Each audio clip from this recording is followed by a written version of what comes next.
Hello students. इस video में हम कॉमन कैटेनरी की जो कार्टेशियन कोऑर्डिनेट्स है वो इक्वेशन फाइंड करेंगे। यू के कॉमन कैटेनरी की जो है कार्टेशियन इक्वेशन को हम फाइंड करने वाले हैं। इससे पहले वाले वीडियो में हम कॉमन कैटेनरी की जो इंट्रिंसिक इक्वेशन है हम उसको फाइंड आउट कर चुके हैं। इंट्रिंसिक इक्वेशन जो एस और सी पे डिपेंड करती है, एस सी साई पे डिपेंड करती है। अब इसके लिए मैंने आपको ये डायग्राम आपको पिछले वाले वीडियो में समझा दिया था, तो इस वाले वीडियो में हम इसी डायग्राम की हेल्प लेंगे। इसी डायग्राम की हेल्प से हम कार्टेशियन इक्वेशन को ड्राइव करने वाले हैं। तो सबसे पहले हम क्या करते हैं, हम यहाँ पर कार्टेशियन जो आपके पास इक्वेशन थी, इंट्रिंसिक इक्वेशन थी s equal to c tan psi, हम इसको ले लेते हैं। ये यहाँ पर लिख दिया। अब यहाँ से मैं कैसा करता हूँ कि जो टेन साई है वो निकाल लेता हूँ, जो कि एस ओवर सी होता है। ये तो क्लियर हो गया होगा आपको। ज़रा ये डायग्राम को देखो। डायग्राम में हमने ये जो टेंजेंट बनाया था, ये टेंजेंट एक्स एक्सिस पे साई एंगल बनाता है। अगर मैं आपसे कहूँ कि इस टेंजेंट का स्लोप आप दिखाओ, तो किसी भी टेंजेंट का जो स्लोप होता है उसको हम कहते हैं d Y by D x, जो कि एम के इक्वल होता है। और एम टेन थीटा के इक्वल होता है। थीटा क्या होता है कि जो टेंजेंट एक्स एक्सिस के साथ एंगल बनाता है उसको थीटा कहते हैं। यहाँ के केस में इसको क्या बोलेंगे, हम टेन साई बोलेंगे। इसका मतलब ये है कि टेन साई का जो कार्टेशियन फॉर्म है वो होता है D Y by D x. तो tan psi D Y by D X भी है, tan psi S over C भी है। तो हम कहेंगे कि जो एस ओवर सी है वो आपका किसके इक्वल होगा, टेन साई के इक्वल होगा। सॉरी, किसके इक्वल होगा, d Y by D x के इक्वल होगा। ये क्लियर हो गया होगा। क्रॉस मल्टीप्लाई करते हैं तो एस जो है वो c d Y by D x के इक्वल आ गया। यहां तक आपको क्लियर हो गया होगा, ठीक हो गया। अच्छा, वापस आते हैं जरा डायग्राम में। डायग्राम में आपको ये पता है कि अगर ये जो कर्व दिख रहा है, अगर यह कर्व बहुत छोटा हो तो उस केस में ये जो लाइन मैंने बनाई है, जिसको मैं यहाँ पर भी बनाकर एक बार दिखा देता हूँ ताकि डायग्राम ठीक से आपको समझ में आ जाए। ये देखिए, ये डायग्राम मैंने फिर से यहाँ बना दिया है। अब मैं आपसे ये कह रहा था कि अगर ये बी और पी को मैं जोड़ दूँ, ये मैंने यहाँ पर जोड़कर दिखा दिया आपको। ये मैंने जोड़ दिया।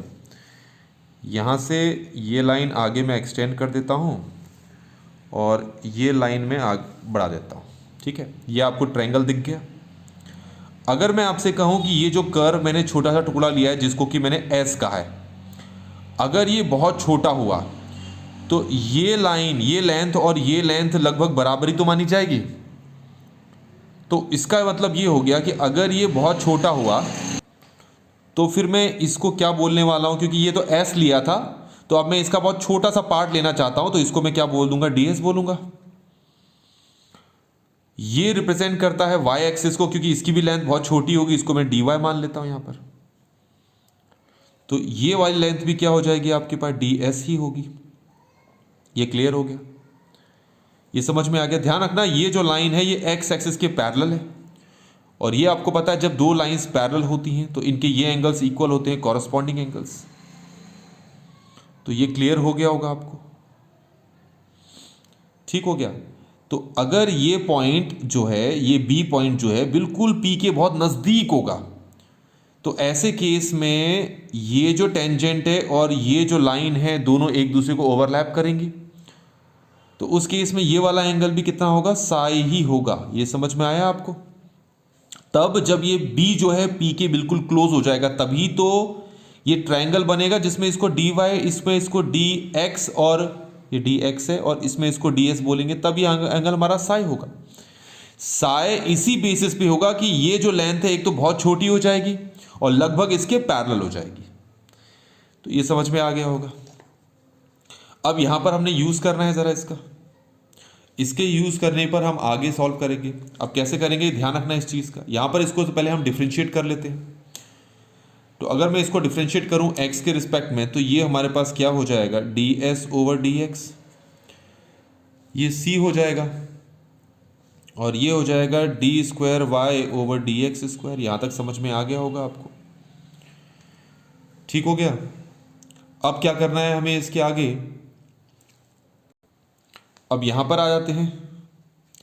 इसमें से आप ऐसा करो, D S over D x find करो तो ये सेक साई होगा, और अगर मैं स्क्वायरिंग कर दूं तो D S over D x का होल स्क्वायर किसके इक्वल हो जाएगा, सेक स्क्वायर साई के इक्वल हो जाएगा, जो कि इक्वल होता है 1 प्लस टेन स्क्वायर साई।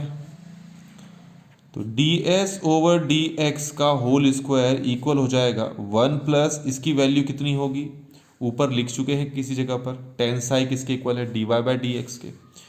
तो इसकी जगह हो जाएगा d Y by D x का होल स्क्वायर, ये समझ में आ गया होगा। स्क्वायर रूट ले लेंगे तो ये तो हो जाएगा d S over D x, और ये हो जाएगा square root of 1 plus d Y by D x का होल स्क्वायर। यहाँ तक समझ में आ गया होगा। अब इन दोनों को देखो आप, इसको और इसको, यहाँ पर डी एस की वैल्यू ये है और यहाँ पर डी एस की वैल्यू ये है, तो ये दोनों वैल्यूज़ क्या होंगी, बराबर मानी जाएंगी। तो मैं लिख लेता हूँ square root of 1 plus d Y by D x का होल स्क्वायर इक्वल होगा इसके, ये है c d square y over D x square. अब यहाँ से इसको हम डिफ्रेंशिएट करेंगे, डिफ्रेंशिएट या इंटीग्रेट, जो भी हम इंटीग्रेशन करेंगे बाद में।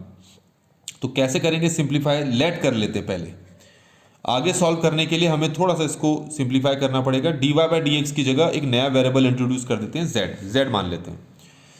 तो ऐसे केस में ये क्या बन जाएगा हमारे पास, ये बन जाएगा 1 प्लस जेड स्क्वायर, और ये सी, ये बन जाएगा हमारा d z over D x. क्यों बनेगा ऐसा, क्योंकि d square y over D x square को हम लिख सकते हैं d over D x d y over D x, इसकी जगह z रखा है तो ये d z over D x हुआ। अब समझ में आ गया होगा। अब इसके बाद क्या करना है, इसको अलग अलग कर देना है, तो मैं इसको ऐसे लिख सकता हूँ d x equal to c d z over square root of 1 plus z square. ये क्लियर हो गया होगा यहाँ तक। अच्छा, आपको ये पता होना चाहिए कि square root of 1 minus x square D x, इसका इंटीग्रेशन होता है sine inverse x plus c, पर यहाँ पर प्लस आ गया है तो ये याद रखना पड़ेगा आपको, 1 plus X square D x का इंटीग्रेशन होता है sine H inverse x plus C, मतलब हाइपरबोलिक फंक्शन में होता है। तो दोनों तरफ इंटीग्रेशन करेंगे तो इसका इंटीग्रेशन x हो जाएगा, ये c का c रहेगा, और इसका इंटीग्रेशन हो जाएगा sine H inverse z plus c1। यहाँ तक समझ में आ गया होगा अब आपको। अब ये कंप्लीट नहीं हुआ है, यहाँ से हमें क्या करना है, हमें यहाँ से c1 की वैल्यू निकालनी है। अब c1 की वैल्यू कैसे निकालेंगे, इसके लिए हम पिछले वीडियो में भी मैंने ये डायग्राम बनवाया था, ज़रा इस चीज़ को ध्यान रखें। अगर मैं ये बी पॉइंट लेके चलता हूँ, बी पॉइंट की खासियत क्या है, बी पॉइंट का जो कोऑर्डिनेट है वो है 0, c, और आपको पता है अगर इस पॉइंट पर अगर कोई आप टेंजेंट बनाते हो, टेंजेंट जिसका स्लोप होता है D Y by D x, तो इस पॉइंट पे बनाया गया जो टेंजेंट है उसका स्लोप कितना होगा, 0, क्योंकि ये जो टेंजेंट होगा ये एक्स एक्सिस के पैरेलल होगा। तो इस टेंजेंट का स्लोप इस पॉइंट पर जो है स्लोप जो है 0 होगा, क्योंकि ये टेंजेंट इस एक्स एक्सिस के क्या है, पैरेलल है। तो कितनी चीज़ याद रखनी है, एक तो इस पॉइंट के कोऑर्डिनेट याद रखने हैं, और इस पॉइंट पे d Y by D x की वैल्यू याद रखनी है, जो कि होगा यहाँ पर 0। ठीक हो गया। तो हम यहाँ पर लिखेंगे एट बी, ये वाला पॉइंट है, इसकी बात करें तो पहले एट बी का क्या है, पहले 0, c, और साथ ही साथ यहाँ पर d Y by D x किसके इक्वल होगा, 0। और आपको याद है हमने d Y by D x को z मान रखा है, तो सीधी सी बात है z किसके इक्वल होगा, 0 के। इस पॉइंट पे क्योंकि ये y एक्सिस है, इस पॉइंट पे x की वैल्यू 0 है, जो कि यहाँ पर पता है, दिख रहा है, ये x की वैल्यू 0 है, ये y की वैल्यू c है। y तो कहीं है नहीं, तो मैं ये पुट करूँगा यहाँ पर, ये पुट करूँगा यहाँ पर, ये 0 हो जाएगा, ये भी 0 होगा, तो मुझे c1 की वैल्यू कितनी मिल जाएगी, 0। तो इस c1 को वापस यहीं पुट कर दूंगा तो मुझे x की वैल्यू मिल जाएगी c sine H inverse z।